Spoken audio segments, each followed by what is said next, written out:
Some book trends that I'm tired of seeing in books. These are some that I like seeing every now and then, but I'm tired of seeing in every single book because sometimes I just feel like it's getting to a point when it's all the same and it's never really done well, but it's just like, it feels like a bit tropey of like, I'm just putting this because it's popular. Number one, we have the who did this to you, but then does nothing about it. Like if I'm reading a fantasy book and the guy goes like, oh, who did this to you? Like when the other person is injured, but then is like, oh my god, I'm just gonna save you, and doesn't like go in the others.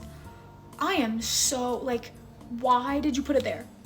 Who did this to you? Okay, why did you need to know who? Because like it's just getting to a point where if you're not gonna do anything, then don't bother. Number two is a book that is marketed as enemies to lovers, but they're not actually enemies. Like they don't really hate each other, they just dislike each other and are or like neutral, but it's just like, oh, they're enemies to lovers because they don't like each other.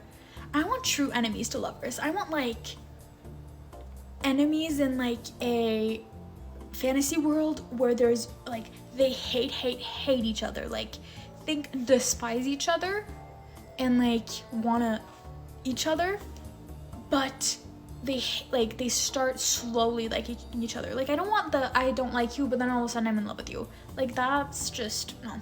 Number three is when the female main character in a book, and specifically fantasy book, is helpless and kind of like a damsel in distress. Like that's just so annoying to me. I want the girl to be able to fight for herself because I want her to have to rely on her love interest to like save her.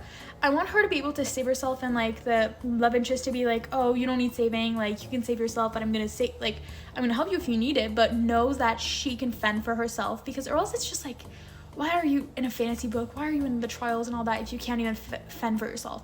And on the topic of trials, the last one is trials in every single fantasy, specifically YA fantasy book. I have seen trials in every book that I read, dystopian, fantasy, all that, almost every book. Not every, but like most books since 2012. I want something fresh. I want something new. Ever since we saw it in Hunger Games, it's been everywhere, and I want something new. I'm tired of reading the same trials that have the same challenges and then we know like the same predictable trend. So yeah, let me know trends that you hate as well, and let me know if you want me to do a video on trends that I love.